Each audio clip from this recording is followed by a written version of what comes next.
Welcome to the Effects Loop. I'm Diaz. And I'm Scott. And I know how to say fajita in Spanish. Oh, and we're keeping you in the loop with the guitar community. This is where the music plays. Is your dog dying?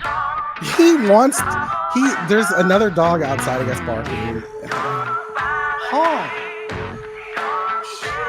He's whining. Come here. It sounds like a freaking dying cow, though. Sounded like he was choking. he's dying over here. All right, hold on. So the music played, right? Yeah. Okay. All right. This episode is brought to you by Electromotive Sound Co. Go check out electromotivesoundco.com and get a clone V3. It's a cologne. It's a clone. Okay, sorry, I got distracted. Rap snacks. Yeah. Okay. Yeah, if you don't know what that is or want to know what we're talking about, go listen to the Patreon episode. If you're not able to listen to the Patreon episode because you're not a Patreon supporter, you can go to patreon.com/theeffectsloop and you can find out. That was a good transition. I felt like, I don't know if you intentionally like lobbied that up for me. No, I just had free time, so I was like looking it up. Yeah. No, it worked out fantastic. All right. Speaking of working out fantastic, we're going to move on to the next section, which is where we talk about the best part of the episode, which is what's new. It is. Oh, yeah. All right. So we're going to do it different because we did it. This is the second time doing the episode. So Scott, what's new? I got a new amp. Yes, you did. So we're going to skip it out of the news segment, but the PRS MT100 finally came out. Had a good media blitz. Maybe I was just so suckered in because I've been watching this amp for 2-3 years. It's been public for a while of like they're working on it, right. But goodness, this is a lot. When did you order it? The day it came out. Which was? When was that? I need to go with my. So here's the fun part: is like it was a pre-order, so it was one of those text my Sweetwater rep situations, right? And I recently saw another. Why does my Sweetwater rep send me an email every 3 months? It's so annoying, guy. I'm like, chill out.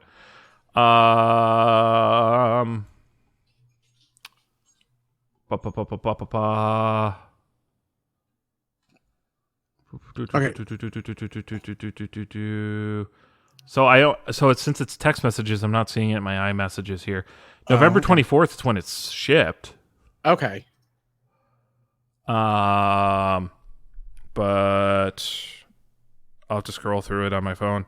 Anyway, it came out earlier, like beginning of November, I think. Okay. I felt like I've known about it for a little bit longer than that. That's why. Again, there was so it was revealed in their rig rundown and then didn't come out for like another month or two. Okay. Like the timing of it was a little weird. Gotcha. But okay. Here it is. November 7th is when I bought it. Is when it came out. Okay. But I haven't been on the show. Yeah. So there we go. I took November off, basically. Yeah. Which I needed. Good work's been crazy. Anyway, yeah. So this thing's 100 watts, insane. It's huge. This is the biggest amp head I've ever bought, and I'm running it through my 2-notes, and it breathes fire, dude. This thing is so good. Yeah. Have you been like playing all the Creed? I need to learn some more Creed. Just make sure you have a flanger. Oh yeah, yeah. That was the secret, and run everything through it. Vocals, whole kit and caboodle. Like they ran the CD through. Like it was like they got done mastering it, and they're like, "This is phenomenal." Well, like, remember these guys like literally played it like. They were nobodies on a no-name label, and that album went 6 times platinum. Yeah. But, like, that was, by definition, like, a local recording. Like, that should never have... They should have redone the whole album and remastered it and all that. Could you imagine if they did if they did, like, a Taylor's version? Could you imagine if they did a cover of I Could Only Imagine? Okay, actually, there was a... There's a band, Seventh Day Slumber, that did like a heavy metal, Oh like yeah. praise and worship, and they did I Can Only Imagine, and it ripped. It sounded like Rage Against the Machine. Wake Up, the riff to Wake Up from Rage Against the Machine, it's pretty much the same thing. Okay, I need to look this up. It's just don't support the band at all. Sorry. Why not? They made Christian music great again. Did they? Were they Patriots? I think so. Because there was another band where some of those guys were there. It was kind of like, so you know how like Trapped is on Facebook and everything, and you're just like, stop. They're the Christian version. Oh, they weren't saying like they just get like the political brainworms where they just have to post constantly and yell at everybody, and they have to double down on every, you know what I mean? Like them, like just keep going, and you're like, stop. Yeah. I think they ended up blocking me. By the way, that cuts both ways, and you all need to chill. You all need to chill. Anyway, all of them.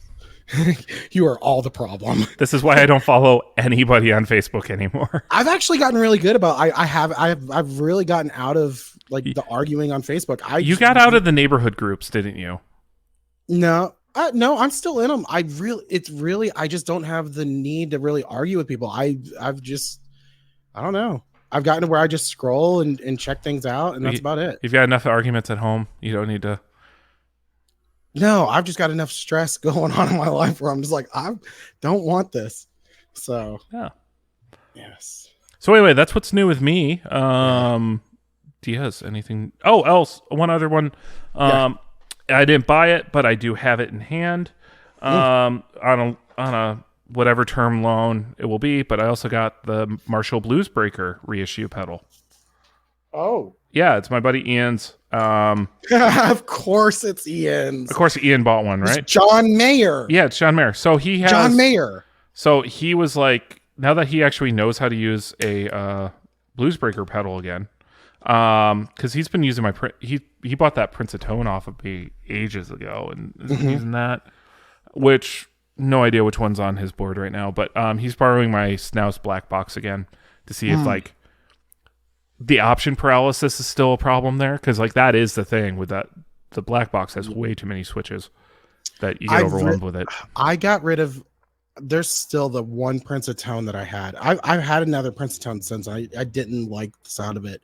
There was one Prince of Tone I had that just had the perfect settings, and I regret getting rid of it. Yeah, are you on the list for King of Tone? Yep. Okay.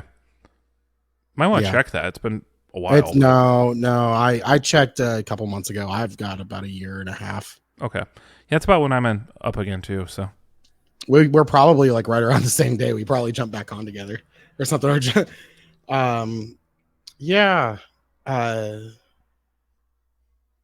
What was I saying? I don't know. Philip's all in on the Pantheon Deluxe, the Wampler one. Yes, I want to try one. Philip is coming to town, or he's in town or something. I was texted yesterday that he needed to be reminded to remind me that he was coming to town. I don't remember when. I need to look. That's some circular logic there.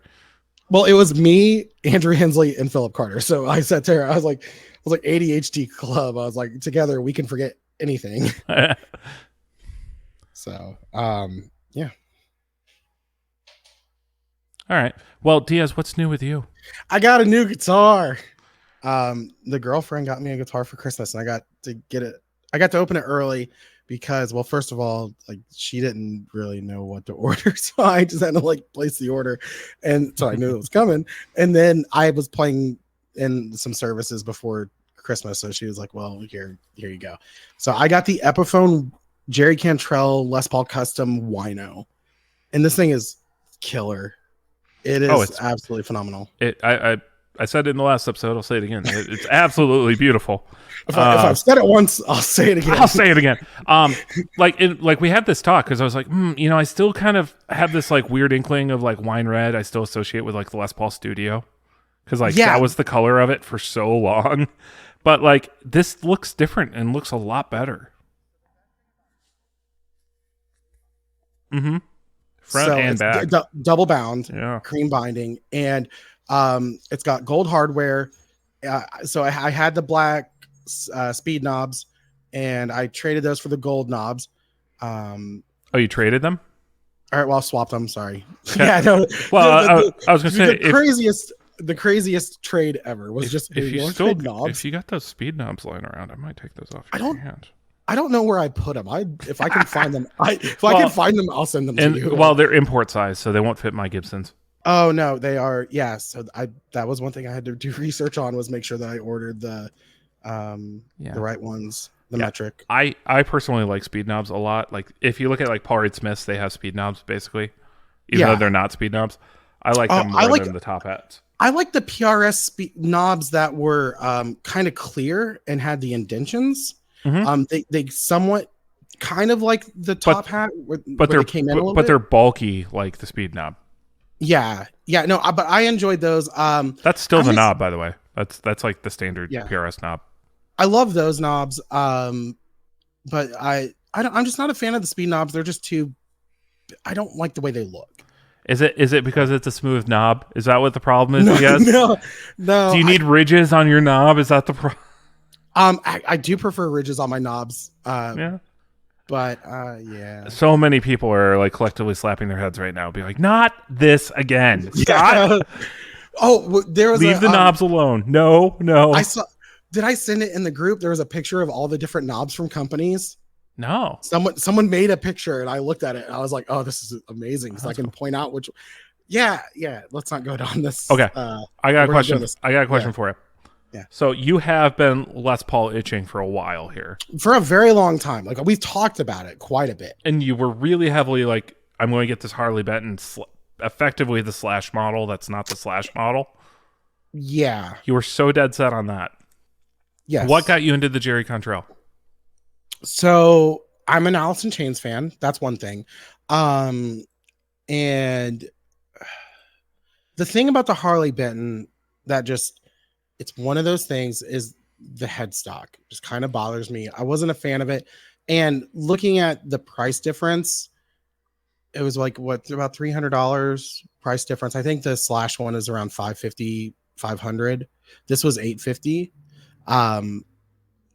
I've seen a lot of Harley Bentons. People love them, but then they end up selling them. And it's one of those where if I'm getting a guitar, and especially, and this sounds horrible, but it's a gift.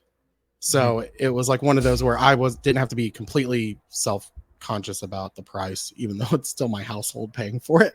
I don't know. And I saw it and I just fell in love with the look of it. Because you were between this and what was the other one? The PRS Silver Sky SE. Those were the two guitars that I was deciding between. Oh, for real? Yeah. So the SEs are on sale. That was a big reason I was leaning towards SE. Yeah. I was thinking about the Summit Purple, but I really liked the gray. I wanted to do a maple neck because I've already got an ebony neck on my MJT. And so I wanted to make sure. In a way, both these, you've already got both those grounds already covered. You already have the MJT Strat, and you already have the. Because that you have triple shots in the MGT, don't you? The Lambertones triple shots. I've got a grinder in the bridge and then triple shots. I got the HSS, so that guitar covers quite a bit of ground. And honestly, I'm not a huge fan of the Strat bridge sound. Usually, I'd go to the 2 position. I'm a 2 and 4 guy, unless I'm doing like surf. And I played an SE. At the Silver Sky SE at Guitar Center, and I did like it, but the Les Paul is something I have been itching for, and it covered a tonal ground that while I've got the SG, I still don't have the full like Les Paul sound. And this just covers. Because you have the Dave Grohl too, don't you? I do, but that's also kind of a different sound. I mean, do you still have the stock pickups in that? Yes. Yeah. So I mean, and guitar was just beautiful. I went and played some Les Paul Epiphone Les Paul customs at Guitar Center. Really was enjoying kind of, the way they felt. The Jerry Cantrell is an ebony fretboard, which I do like ebony fretboards. Is it like dirty ebony? Where like it has sapwood in it, where it has the white streaks in it and whatnot? No, Oh, it's just pure black. for the most part, yeah. Oh, it's I mean, funny because like, it's not super dark well, either. Like, because back in the day, it used to be all black ebony or nothing, and then right. when Taylor was like, "Hey, we're gonna save ebony. We're not throwing out any of the sapwood anymore. We're just gonna start Yeah. using it." I remember they came out with a bunch of guitars with sapwood in them. I went, "Oh my god, I like that more." So, and then I think what happened was sapwood became more desirable. Yeah. So Well, funny how and that another works. thing, the Epiphone came with a custom hard shell case, Good, so that was great as well. because Yeah, you're a hard shell case guy. yeah. I'm not a big fan of gig bags just because there's kids running around a lot, so I prefer just a hard shell case. Well, and I mean you've had trucks and that kind of a trunk situation for a while too. Mhm. So, Yeah. and you still do you? Well, I guess you don't use an amp anymore. Uh-uh. Oh. Anyway, Now, great. I did have an aha moment where I was like, "Oh yeah, I can just turn off the amp and cab sim and use the Helix LT as a pedal board." Yep. I was like, I was like, it was such a simple thing. I was like, my brain just did not click. And I text Andrew and he was like, yeah, that happened to me too. Or just turn the cab sim off and then plug in the effects loop return of whatever amp you're using. Hmm. Hmm. Yeah. Yeah. Yeah. Yeah. Ah. All right. Anyways, this episode is already going longer, or maybe it feels like it's longer because we've done this before. Maybe we're just sick of each other already, and it's feeling like this is taking eternity. Who knows? All right, guys. Have a good night. Bye. All right. Let's do this. Let's do this gear news. We're gonna try to hit some of it pretty fast.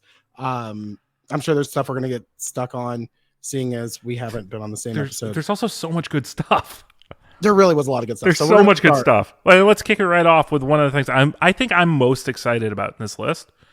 It's the Boss IR2 amp and cabinet. Yeah, 11 amps plus Celestion IRs. And you can change the IRs in it. It's got an effects loop. It has a stereo effects loop, stereo out. I believe it's mono in, which channel select. It has channel selection in it, so you can actually hop between two different amps. Yeah. So and that's the quick press is to change the channel because you're never going to want to bypass it. But if you do, you hold it to bypass it. So you literally only need one switch. It's so good. This is so well thought out. The concentric knobs might piss people off, but like it keeps the form factor really nice. Why did people get mad about those? Well, because you bump the one when you adjust the other. If you're not being careful, yeah, just be careful. But that might be something that gets people going. Well, they're not smooth, so that's fucking fantastic. Yeah. Let's run through Diaz. There is a list here. Do you want to read the list? All right, so we are going to look at, we've got a Clean, which is the Boss original amp with a natural clean sound with a 1x12 Celestion V-type. Twin, Fender Twin Reverb, 2x12 Celestion A-type. Tweed, 1959 Bassman, 4x10 Celestion G10 Gold. Diamond, Vox AC30, 2x12 Celestion Blues. Crunch, Boss original amp with high clarity crunch tone, 2x12 Celestion G12 65. Ooh, Brit, Marshall 1959 Super Lead, 4x12 Celestion G12M Heritage. High gain, Boss original amp with smooth, well-defined gain sounds, 4x12 Celestion G12M Creambacks. SLDN, Saldano Slow 100, 4x12 Celestion Vintage 30. Brown, Boss original high gain amp derived from the Katana series, 4x12 Celestion G12M Heritage. Modded, Boss original amp with extreme gain and high definition, 4x12 Celestion G12K100s. And then R Fire is a Mesa Boogie dual rack channel tune modern mode, 4x12 Celestion Vintage 30. I want to say this, the Brown Boss original high gain amp from the Katana series, that's going to sound fantastic. Yes, it's very good. I mean, I like that they're stepping away from the Boss branding a little bit of like when you looked at the Katana, they just had like whatever it was like clean, dirty or clean grit, whatever. So they're there.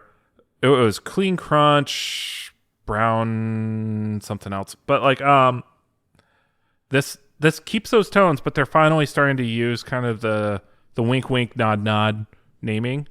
Has a headphone jack. Has a headphone jack. What's the power requirement on this? I bet it's got to be 9-volt. Come on, it is. Yeah, but like, what's the current demand on it? Is more what I'm after. But I'm hitting the specs. It's got to be some. I don't think it's going to be super crazy. Anyways, one of the cool I'm things, amazed they fit all this on this platform.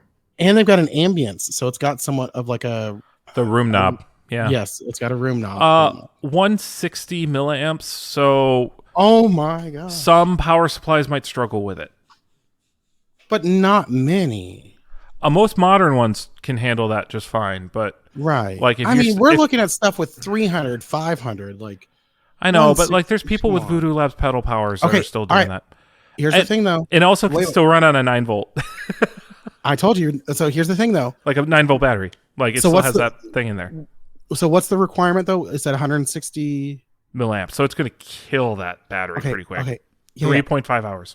But listen, that's also, you know, that's not what it's always going to draw, is it? Isn't that where it usually tops out? I don't know. And that actually might be pretty close to always doing that. You think so? Yeah, they say the battery life is only 3.5 hours on an alkaline battery.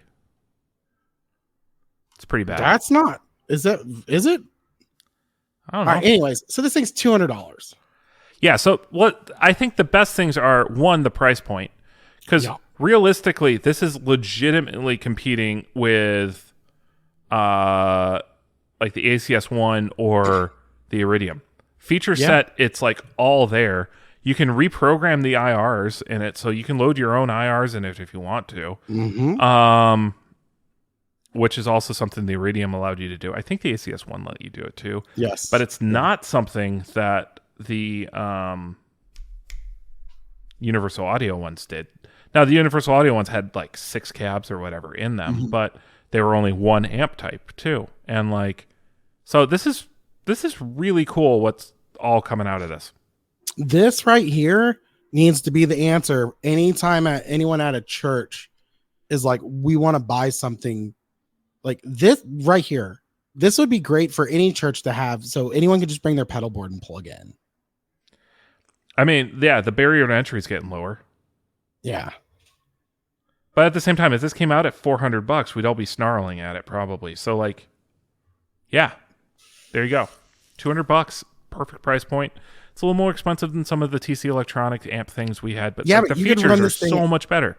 And you can run this thing over with a truck. That too. I mean, it's a Boss pedal. That's one of the most amazing things one of the best arguments I've ever heard for Boss is you can go to any guitar store and replace that pedal. That is a great point. One of the most amazing arguments. And it's literally been that's kind of like whenever, that was one of the big things whenever I was getting into boutique pedals, and people are like, well, yeah, all these guys are still touring with this stuff because you can go to Guitar Center and buy a replacement if they need it. Yeah.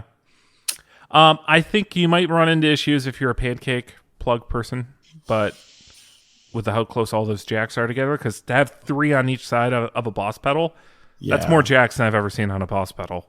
On this size, it's jacked up. It's jacked up. All right, I can't speak high or just like, and it sounds good. It legitimately does sound good. It seems to take pedals pretty well. People are going to probably sneer at it in some way or another, but man, I think Boss has a hit on their hands. Especially if this came out a few years ago, we would just be melting down. But if this would have beat the Walrus pedal out, yeah. Because of just the size alone. Yeah. I mean, someone's probably going to complain about no stereo in or, all those kind of things, but whatever. This is great, and I look forward to seeing what people do with it. Yep. All right. Old Blood Noise Endeavors has launches the BL52 phase repeater. So it's got a pedal that lives between phaser and reverb. And it's got a slider knob. Didn't they do a phase repeater before with the Dweller? That was a phase and delay. This is more like a phase and reverb, which I understand reverb and delay kind of drift, but I'd say that's different. enough. Yeah. It's more the BL series. Like I mentioned this to DS. I was like, haven't we seen this before? And the reality is we haven't. But this is it the fourth or fifth pedal in the BL series now? So they have the 52, the 44, the 37, and the 82. So that's 4 pedals. So kind of nuts how many they've really taken this slider clock thing and just ran with it and just keeping the same form factor and just being able to kind of keeping the price down. And the fact that they're offering so many different colorways. Yeah. Are the colorways specific to stores? They're available. It doesn't say. Okay. For more details, head over to their website. Yeah. I'm heading over right now. They've made so many pedals this year, it feels like. But at $179, that price point, considering it's from a boutique maker, is just fantastic. Yeah, so on their website, there's only one color. So I'm guessing it's probably from different. Yeah. I like when they do unique colorways for stores. I think that's a fun thing. Oh, for sure. Unless one store just gets like the worst color. Ones. Well, like, or the worst one. Like, imagine like if Eastside Music Company got something that was like puke looking and no one wanted it. And then like, it's like, I have a feeling that they probably get to help decide the colorway. Yeah, probably have some say in it. Yeah. Yeah. That makes sense. Yeah, I would hope so. All right. Let's keep moving on. Those were what, 179 you said? Yeah.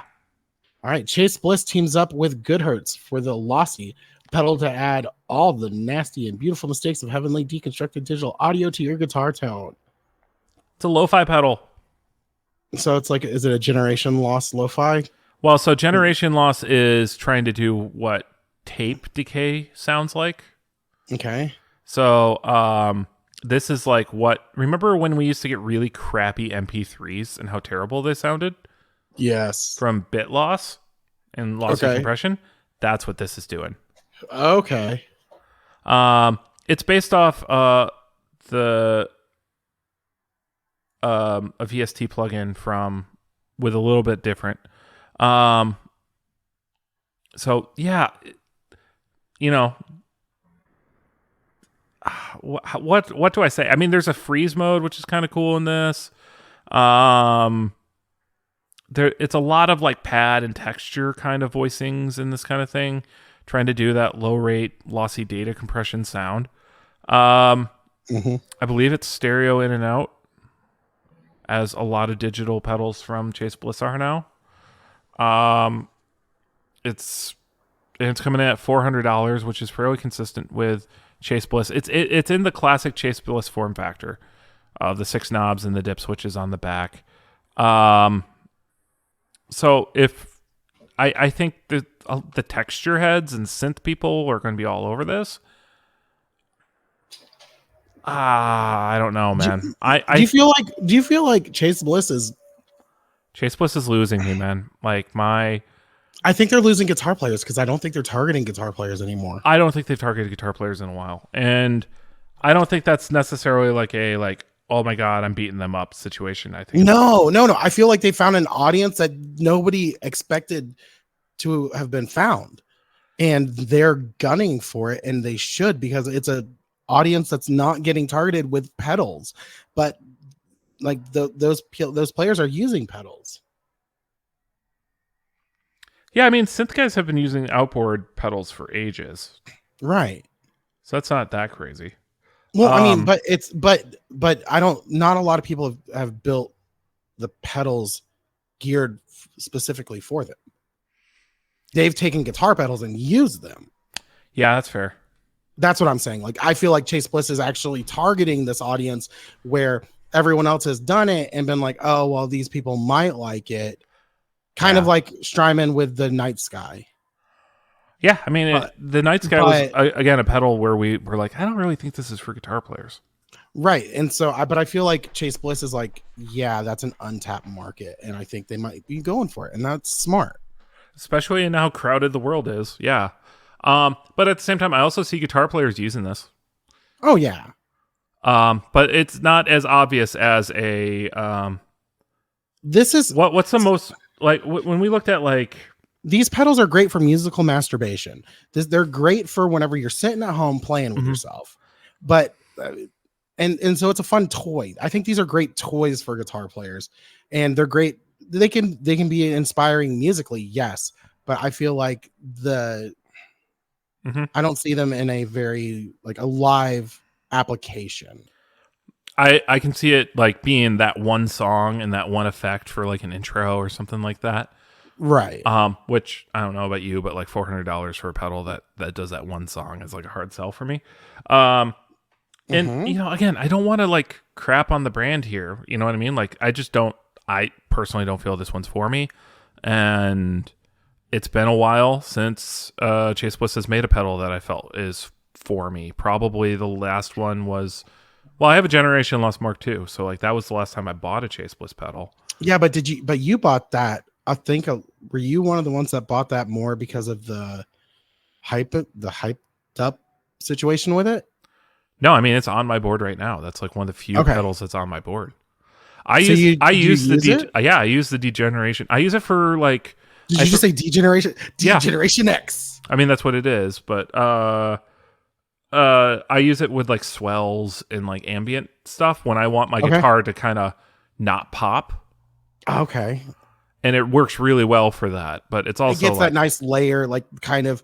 Does it have like a good like high cut where it doesn't go? Oh yeah. And get, yeah, that's what I would assume, and you could get that nice like warbly kind of thing going on. Good texture. Yeah, they had the stuttering in it that I had to like turn off because that was too jarring. But like, yeah, there's so much cool stuff you can do with it. But like, I think like the last guitar pedal they did was the Fuzz Factory. And to think about how long ago that was. It was a while couple ago. Years? Yeah. What, two that was probably 2000 when that came out, right? I was... Or sorry, 2020, not 2000, 2020. Let's see. Oh, when the first one came out? Yeah. Well, yeah. Probably, because I bought the second one. That would have been at least 2021. Anyway, if you are interested in the Lassie, it's available direct through Chase Bliss, as all their pedals are doing now. Speaking of hype trains, we hyped up that we were going to try to jump through stuff, and we didn't. We did. JHS came out with the Nauticlon. Did you buy one of those? I did not. Did you? No, but I am gonna buy one whenever I have the spare money. At $100, it's an easy sell. It is. They've sold 12,000. They've sold 20,000. Yeah, they're up to 20. Yeah.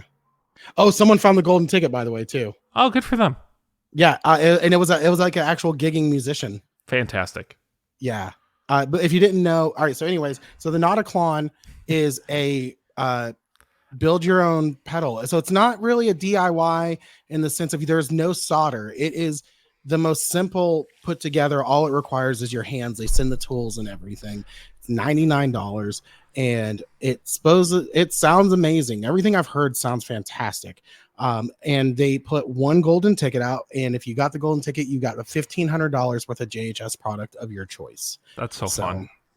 He's like, he had $600 left, and he's like, I don't know what else to buy. I was like, dude, color box, like that'll. I was like, dude, I want a color box so bad. Mine's getting dusty. I haven't really gotten a chance to play with one, and I would just love to mess with one. Oh yeah. But do you have the V1 or the V2? I now have the V2. I had a V1. Okay.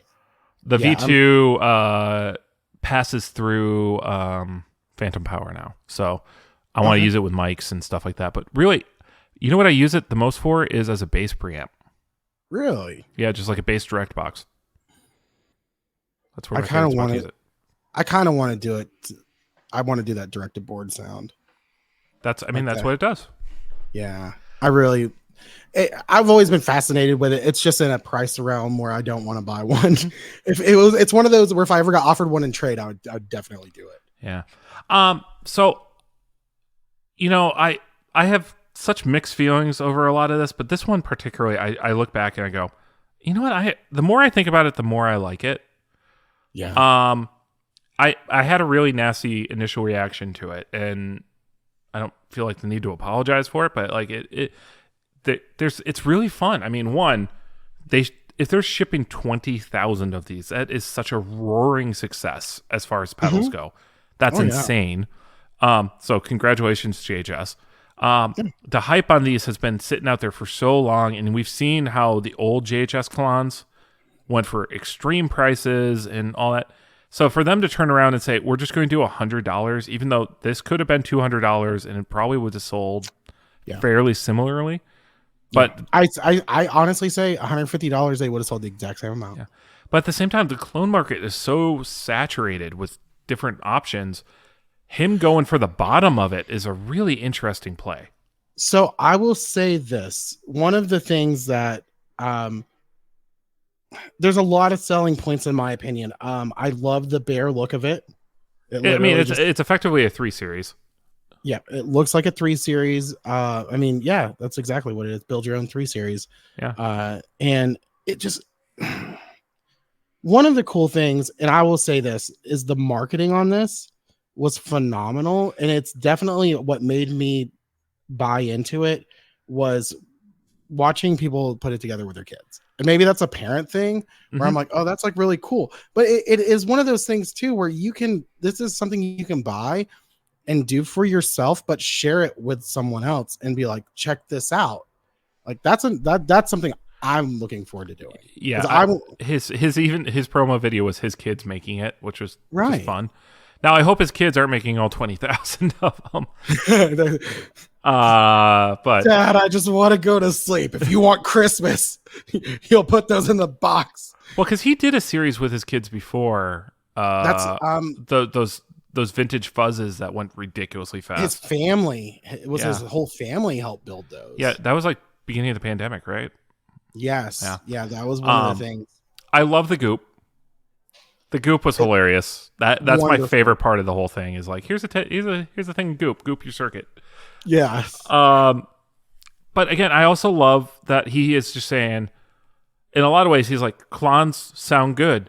There's nothing magical about them. Chill out. Stop with this hype train. Here's $100 one. That's actually really fun. And then it created its own hype train. But at the same time, this might also be the last hurrah of clones.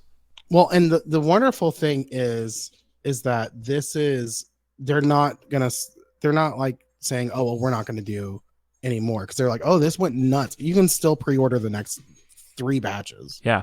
The fact that he never made it limited. So he's just like, all right, hype train, burn yourself out on it. Yeah. He's like, we will literally just keep taking orders. Yeah. And that's good.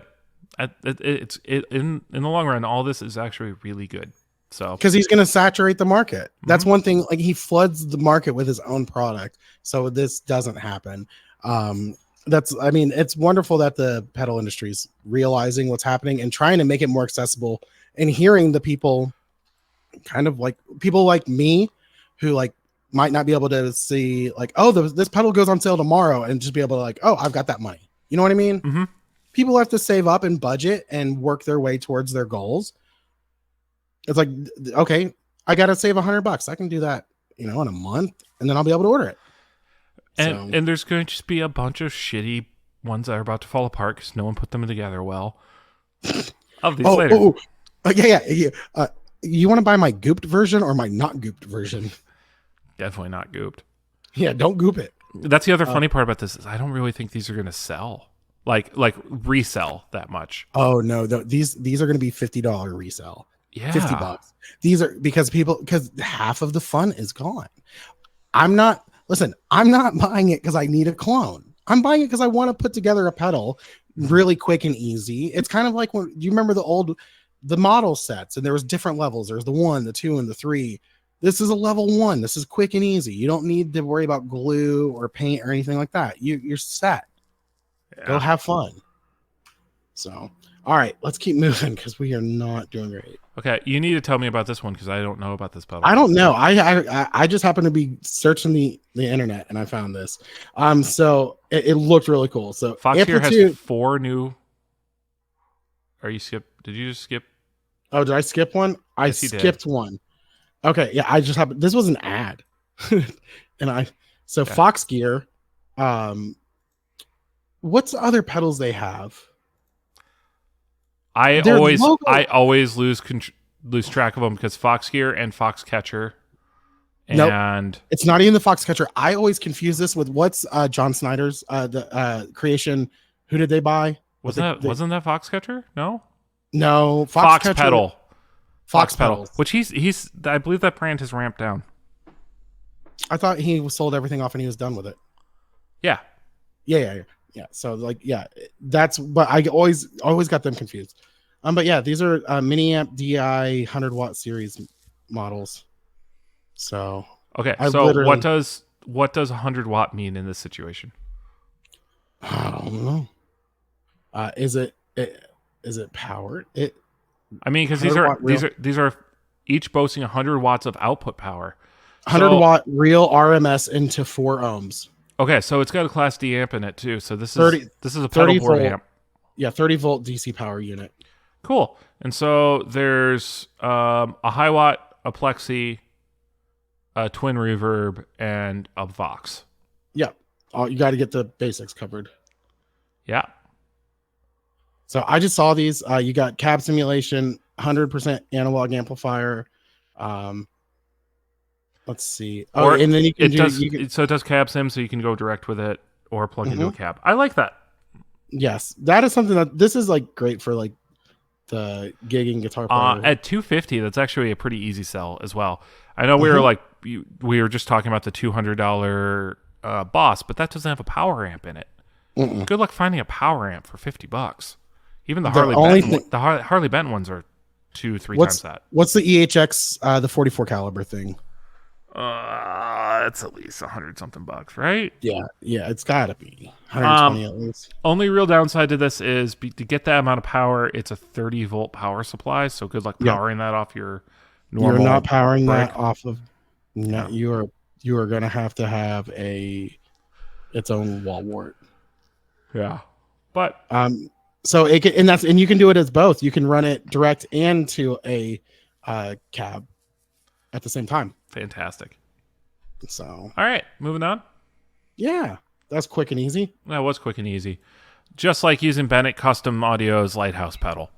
Yeah, I'm joking. There's too many knobs on this thing to be easy. A whole lot of switching. So you've got it's a tremolo. You got a harmonic. Harmonic and bias tremolo. Yep. Oh yeah. Different. You got 3 different wave shapes. That you got the all square. Work on the harmonic as well. Yeah, square, squiggly, zigzag. Square, sine wave, and sawtooth. Okay, zigzag. Oh, by the way, did you ever watch Good Burger? I have not. I'm aware there's a sequel coming out. Oh, it's already out. Phenomenal. All right. Anyways, back on topic. The pedal looks great. That was the thing. That's the reason I put it on the list. It looks cool. I'm curious what the tilt EQ works like. There is tap tempo. There's ramping. Yes. You have a gain knob. You can ramp up gain and volume, down. so that you can kind of get some overdrive from it.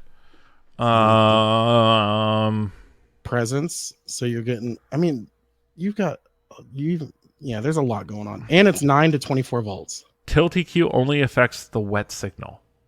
Okay. So your dry signal can still be like, so you could do like a really muddy warble on it or something like that. That's pretty cool. They're Canadian, so right now they're about 270 USD because the Canadian dollar is doing so poorly, but that might change over time depending on how rates go. This looks cool. You could power it from 9 to 24 volts externally. Yes. And it will do 30 volts internally. So high headroom. That's pretty cool. Yes. I would love to mess with one. Me too. Oh, Canada. All right. Moving on to the other side of the pond. Back to Japan.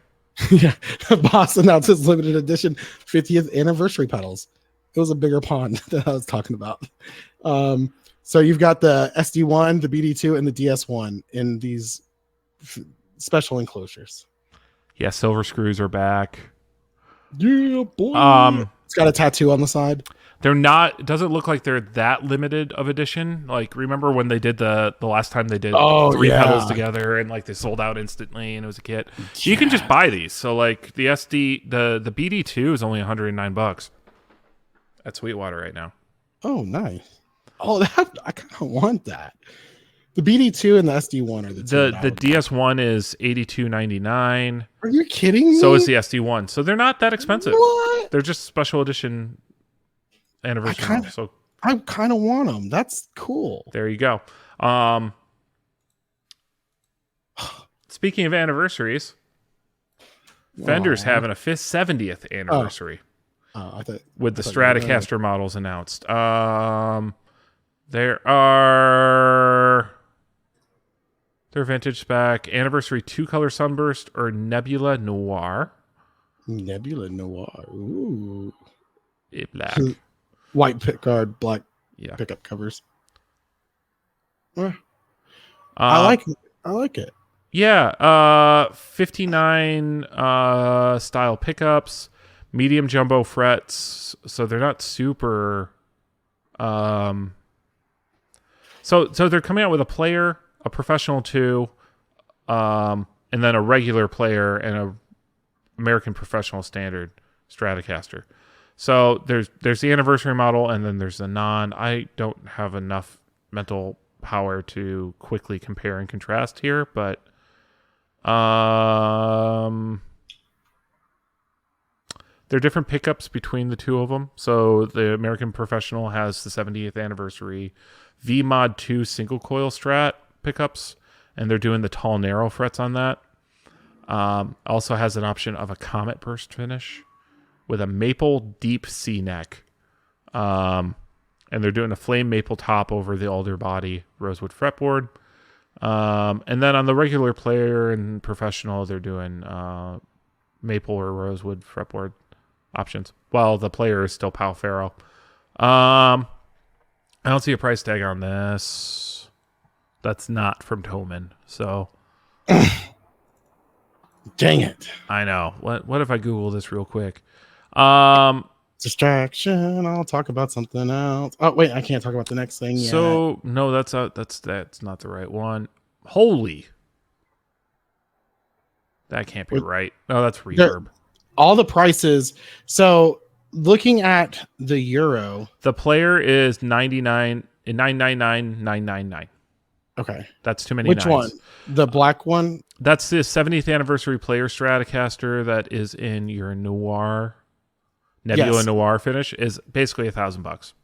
Yeah, so the other one, the two-tone sunburst, the anniversary player, that one's probably gonna be around 800. The M Pros come in at $2,000. Yeah. For the 70th anniversary model versus the 1,700 is which the normal M Pro costs. Mm-hmm. So there's a little bit of a premium. It's $200 on the player for the a premium, and it's $300 on the Pro 2. Which isn't horrible though. Isn't. Yeah, and if you're after that more vintage pickup, I really would compare this more to like a Vintera, but yeah, we'll see. That does include a gig bag or a hard deluxe molded hard shell gig bag. Oh, really curious what that means. That's just those are. Hey, maybe it's just a typo and it's supposed to be deluxe molded hard shell. But well, no. Well, think about like the I don't know. Maybe it's a hard shell with backpack straps on it, or maybe it's like one of the John Mayer ones, like that are the ones that are actually like shaped to the guitar. They actually have like the cutout, but they're kind of the thicker gig bag. The John Mayer one was actually more generic than you think. Yeah, the in-case one. Yeah. Is that who it was? Yeah. Fantastic gig bag. Still have it. All right. This week in Harley Benton. Harley Benton. It's a resonator. It resonates with me. Oh, does this resonate with you? It does. They got mini humbuckers in them. They have the metal resonator thing. They got knobs. They are super cheap. I think this would be great for someone who wants to mess with resonators. Like, Yeah, I mean, this is an Harley Benton Harley Benton is the greatest brand if you want to dabble in something. It's Yeah. kind of like whenever you remember Rogue was around. Still are, aren't they? I mean, Aren't they? maybe, Aren't they the but Guitar Center house brand? possibly, but Or like, well, I I guess mean, there's Mitchell now or whatever. Um, yeah. yeah, I mean, don't get me wrong. There's been actually pretty affordable options in this world too. With like Gretsch actually makes some really cheap options in this area to kind Yeah. of get into more roots music. But an acoustic electric for all this together, fantastic. I Mhm. believe it has a cutaway, which is very odd. You don't often see a cutaway on a resonator. I love the. It is a round neck as well Ooh, versus a square neck resonator where like you play it yeah. on your lap. I do. I love the F holes. You got one F hole, and then you got like a teardrop over there. It killed someone. It's got one teardrop tattoo. this guitar has done time. Mm. But yeah, no, it looks fantastic. Let's see. Speaking of affordable, Manson Guitar Works, MA and Verona Jr. So Manson Guitar Works comes out with an affordable UK built model. Let's see what they consider affordable. For a UK built guitar. Okay. 1,400 pounds. Yeah, that seems pretty So affordable. by the time you get it here, it's about 1,800. So yeah, bear in mind in the reverse direction, that's essentially a Mexican Fender. So For people in the UK, that's a fantastic deal. okay. Goto hardware comes with a mono gig bag, has less left-handed options. Ooh. Very streamlined, simple single cut and double cut bolt-on guitars. Yep. All of them are hardtail, I like the look of them. fluorescent, finishes. So cool seeing Manson go towards the lower end. I look forward to seeing Matt Bellamy probably pull one of these out at some point. Yeah. So. Can they build one with a chaos pad in it, please? Not at this price point. Nope. But they do have that guitar. Could you imagine if they made like chaos pads? Well, I think it's too late in their career for it to have done. I think at some point they could have made like an affordable Matt Bellamy version. There was a period of time where Cort made a guitar that could actually just literally take the Chaosilator in it. Okay. The mini Chaos pad. It could take that in it, and it just worked. Huh. I remember there's a couple guitars that you could just put an iPad in. Yeah. That was a horrible idea. Remember the guitars you'd see the ads on Facebook, you'd put your iPhone in it. Yeah. So you can play along and look cool on the beach. Well, speaking of looking cool on the beach, Charvel just came out with the MJ Sam Demas, which are quilted maple tops models from Japan. Listen. Yes. You said listen. I like them. I don't hate them. They look better with a quilted top. I like it more. Yeah, this is between the quilted maple top and the Japanese build. These are expensive as far as Charvels go, because those Charvels have been very affordable. Yes, particularly the San Dimas line. But these are your HSH with a Floydy boy. Floyd. Yeah, I don't like them that much anymore. I saw the price range we're sitting in. Yeah, I mean, yeah, they're not cheap, but they're cool. They're cool. They look great. They got a great personality. I ain't taking it home though. Yeah. All right. Anywho, Fender. Well, we're still in Japan. Fender Japan Sparkle Telecaster with blacktop Filtertron pickups just got announced. I dig it. Yeah. Is it not your cup of tea? No, I have a hard time seeing tellies with dual like humbucker kind of things in them. Yeah, they can just kind of look weird. I mean, the Filtertrons is a cool alternative, and a hardtail telly is going to be a lot more stable than a lot of entry level Gretches. So, or any Gretsch really. Yeah. So these are sitting about 1,000, 1,100 or so. Yeah, so here's the fun part. You know who this directly competes with? Mm-mm. The praise and worship guys that are Veritas stuff. Oh yeah. This is essentially what Veritas has been making, or one of the things Veritas has been making that there really hasn't been a market for, or like a mainstream market competitor for it. I don't think anyone actually wants this. I think they were told that they wanted this and they believed it. Well, there's like the Cabernita tellies. Okay. True. The sparkle finishes look good. I like the blue and the orange. I like them all. I don't like the silver. And it's got body binding on it. It's again like if it's dual filter tones, so like you're either really like hell yes on this, or you're like, oh, that's not a Telecaster, right? I would say I don't care. It doesn't bother me. I'm not. Oh, I definitely am not a person who says, oh, if you have those pickups in it, it is not that guitar. I don't care. It's a Telecaster body. It's just got the pickups you like in it. Yeah, fair enough. But good luck finding one in this. Good luck finding one stateside. But these look cool. Yeah. All right, and lastly, wait, we already had This Week in Harley Benton. We're going for it again in This Week in Harley Benton.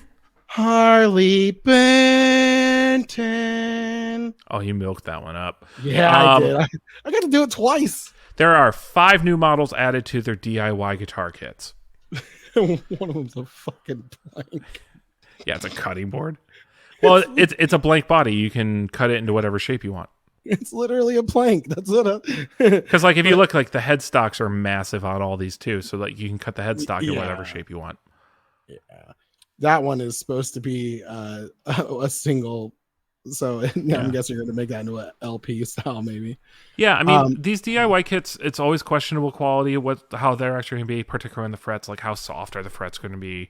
A lot of people are going to assemble them not knowing how to do fret work, so they won't play that great. But if you're looking to try it, I mean, it's Harley Benton versus going to Fretwire or some of the other. Maybe they might be a little more shady kind of kits. It's Harley Benton. It's a little more legitimate, super cheap. Always trust the Germans. I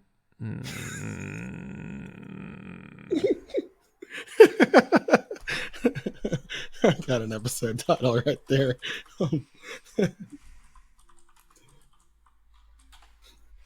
Yeah, I just think 1933 has things to disagree with on that.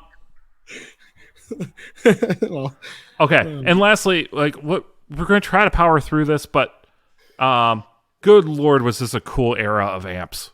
Yeah. Normally, amps is an area where we skip over a lot. No, there's some awesome ones. I'm really excited about awesome stuff coming out here. So the first one being Jimmy Page. Yes, has teamed up with Sun Dragon Amps to release a limited run of Led Zeppelin 2 era half stack designs. They've already teamed up before. They did a Led Zeppelin 1 model. So this is a recreation of essentially what he used on Led Zeppelin 2, and he's endorsing and touring with these, if I'm not mistaken. 50 units. They're only doing 50? 50 units. They were when I looked when this was announced, they were still available, and they were not crazy. They were like $3,000 to $4,000, which for a hand-wired tube amp in this era, particularly at that power point, and it's a signature limited edition from a guitar player who is widely known, if not, I mean, he is one of the most famous guitar players walking this earth. Yeah. So it's based off a 1968 Marshall Super Bass that Jimmy Page had modded by Tony Franks, which was a guy who was doing a lot of famous mods at the time. So, goodness, if you got that boutique Marshall itch, this is it. It looks fantastic. It has all the aesthetics. I love it. This makes me want to watch It Might Get Loud so bad. Because this will get loud. I want to crank an amp right now, but it is 7:45 and I live in an apartment, so we're not going to do that.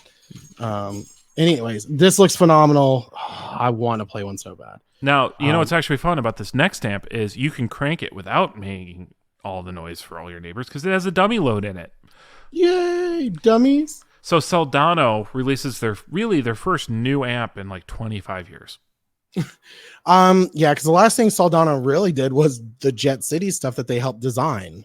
Well, and there was also the SLO 30 or the SLO Mini, Mm-hmm. which was not really a new design. Right.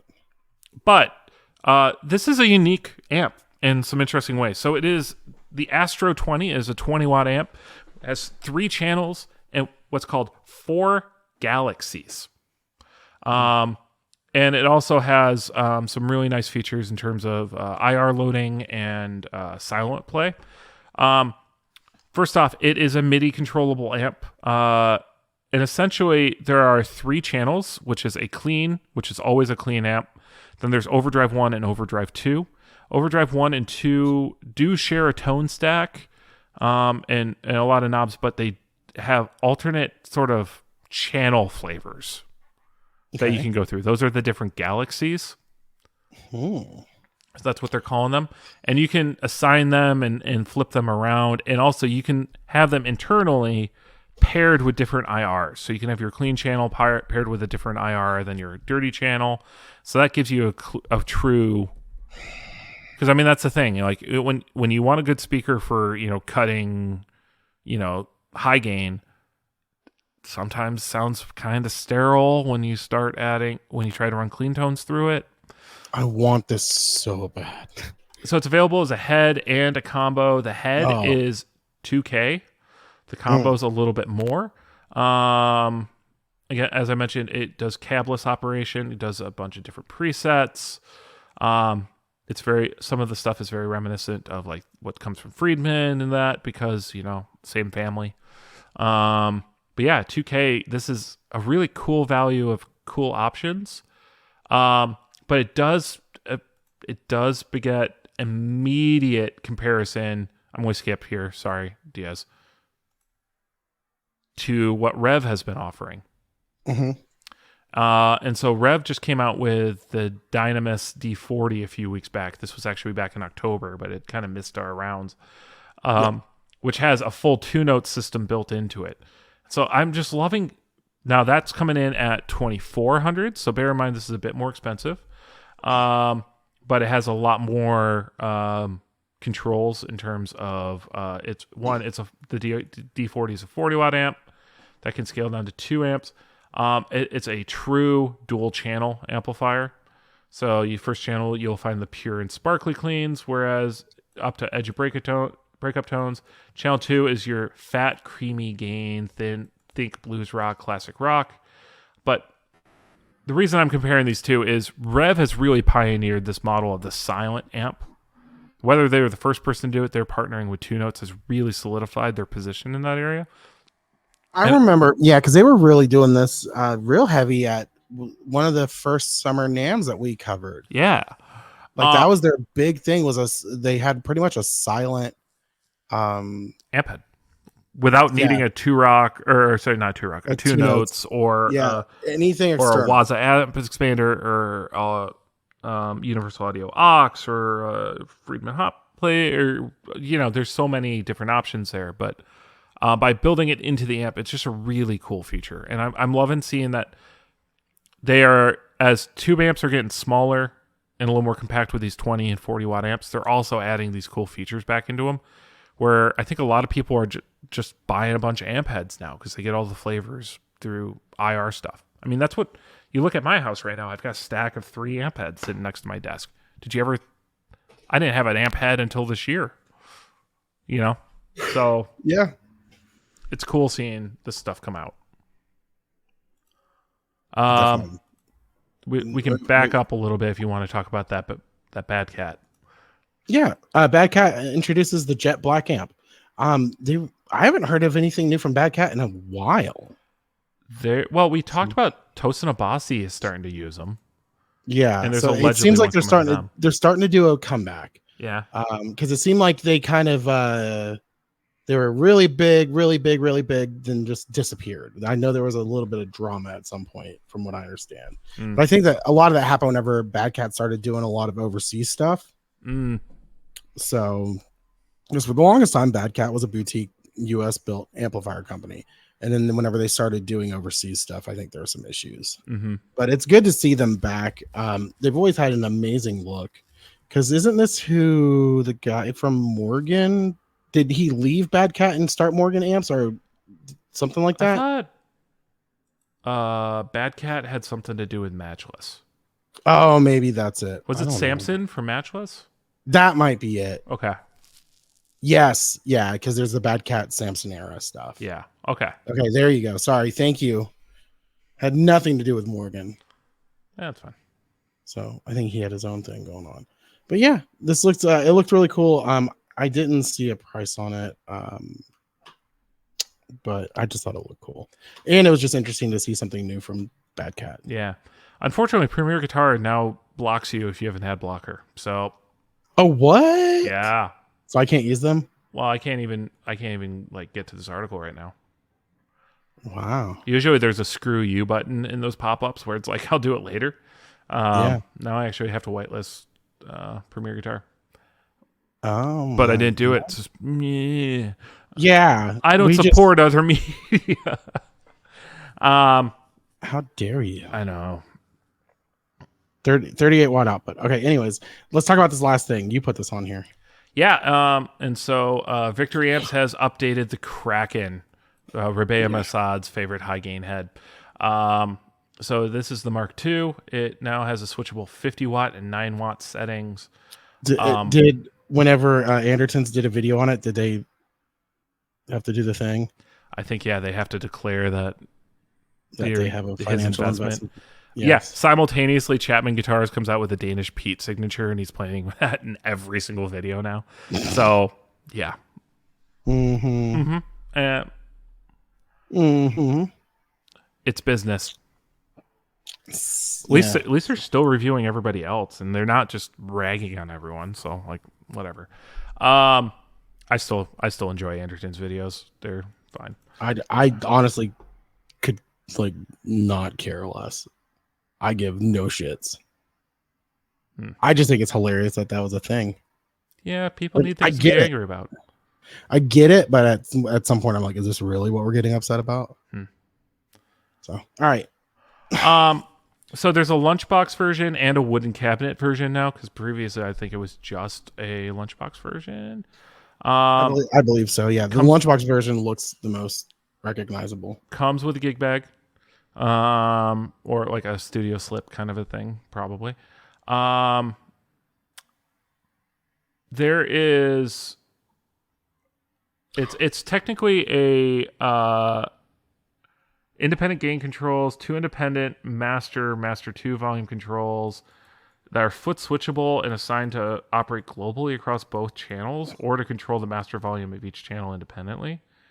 They share an EQ and presence knob, but there's something that with the clean on this.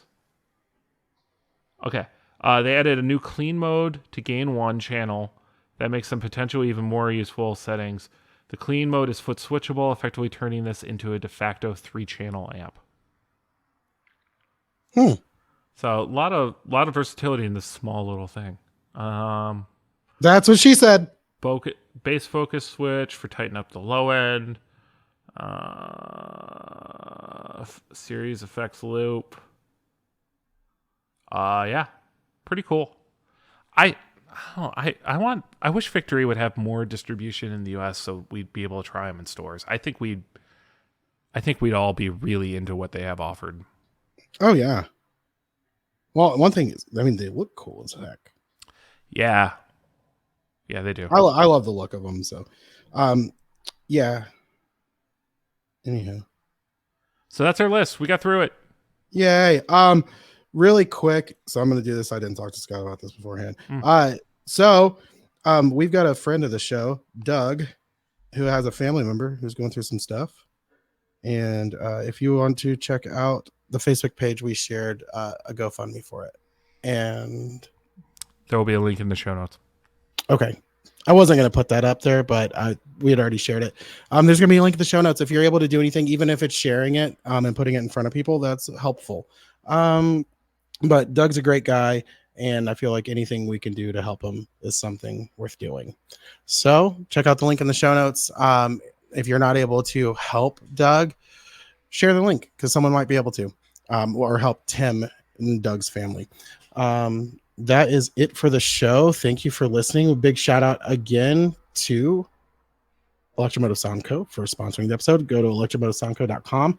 And also you can go to the Patreon, patreon.com/theeffectsloop, and become a supporter there.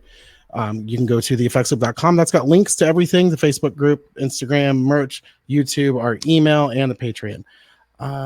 Is there anything else I was supposed to say? Is there something you want to say to me, DS? Happy Thanksgiving. I forgot to tell you that. Is there anything else? What? Sorry, this is something my girlfriend does every time when we're like hanging up on the phone call. Like, not really. What? Oh, are you going to talk over me too whenever I'm trying to figure it out? Oh, ouch. No, we're fine. Okay. No. Anywho. All right. Anywho, everyone, have a wonderful week. It was great to be back on the show. Like it's supposed to be with me and Scott. So, sorry, a link popped up and it threw me off. Anywho, sorry, distraction. See you guys. Have a good week. Bye. Bye. That was the most ADD ending ever. It was like, oh, a squirrel. Sorry about that, everyone.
Why is negativity always drawn out? Picture every visualized love.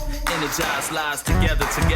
We undefeated. A plan to make where there's no gloves needed. When we weed into the mindset of achieving and believing in a community that remains happy. Thunder after, the world should be one. Hate annihilated, every heart is one. Love again. So